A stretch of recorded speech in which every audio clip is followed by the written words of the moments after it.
ఎడారిలో సెలయేర్లు. ఫిబ్రవరి 24. యోహాను ఏ సూచక క్రియను చేయలేదు గాని ఈయనను గూర్చి యోహాను చెప్పిన సంగతులన్నీయు సత్యమైనవనిది. యోహాను సువార్త 10:41.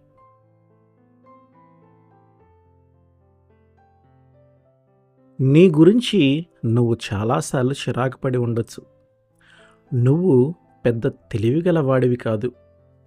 ప్రత్యేకమైన వరాలేమీ లేవు. దేనిలోనూ నీకు ప్రత్యేకమైన ప్రావీణ్యత లేదు. నీది సగటు జీవితం.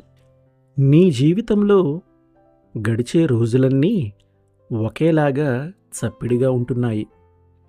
అయినా పర్వాలేదు, నీ బ్రతుకు గొప్ప మహత్తుని సంతరించుకోగలదు.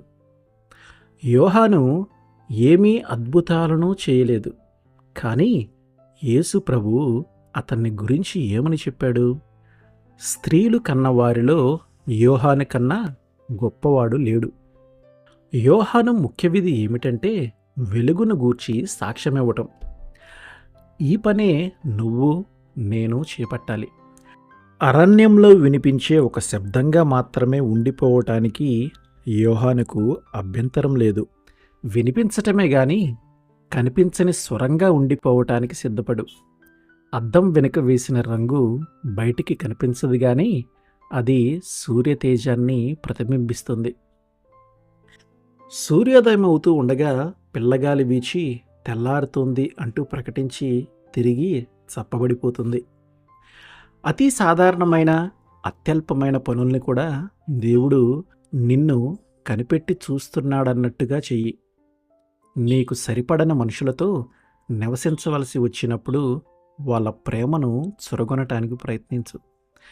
విత్తనాలను చల్లుతున్న మనం, చిన్న చిన్న కాలువలను తవ్వుతున్న మనం, మనుషుల్లో క్రీస్తుని గురించిన చిన్న చిన్న ఆలోచనలను నాడుతున్న మనం అనుకుంటున్న దానికంటే ఎక్కువ సేవే చేస్తున్నాము.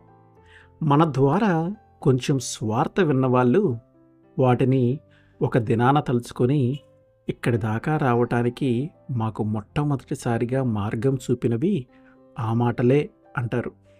మన విషయం అంటారా? మన సమాధులపై తాజ్మహల్ కట్టకపోయినా పర్వాలేదు, కానీ మనం చనిపోయినప్పుడు సాధారణమైన వ్యక్తులు మన సమాధి చుట్టూ చేరి అంటారు, ఇతను మంచి మనిషి అండి, ఇతనేవీ అద్భుత కార్యాలు చేయలేదు కానీ క్రీస్తు మాటలు మాట్లాడాడు. ఆ మాటలే నేను క్రీస్తుని తెలుసుకునేలా చేశాయి. వసంతం పిలిచింది. రేగడి నేలలో దాగిన హరిత పత్రాలు వికసించాయి. ఆకుల క్రింద దాగిన పూలు తలలెత్తి కిలకిలా నవ్వాయి. ఎన్నెన్ని అందాలు, చందాలు! చామంతులు, గులాబీలు, కంటికి కనిపించని పుష్పాలు వెలుతురు పిలిచేసరికి ఆకుల్ని తొలగించి తొంగి చూశాయి. ఎందరెందరో చేశారు ఎన్నెన్నో పుణ్యకార్యాలు. ఆకుమాటిన విరబూసే ఆ అందాలను అరసినంతనే ఆనందించేదెంతమంది?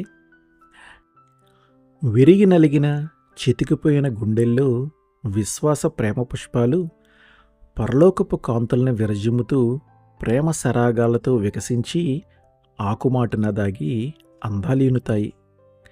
నీడల్లో, చీకటి జాడల్లో, వీధుల్లో, శ్రమల వాడల్లో పూసే పూలు వెదజల్లే విశ్వాస పరిమళం పరిశీలనకందని పరమరహస్యం.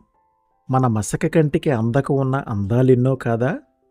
పరలోకపు తోటమాలి దిగివచ్చి దాగిన అందాలను వెలికితీసి వెలిగిస్తే కనిపిస్తాయి. అజ్ఞాత వ్యక్తుల్లో నుంచి దేవుడు తన సేవకుల్ని ఎన్నుకుంటాడు. లూకా 14:23. ఆమేన్.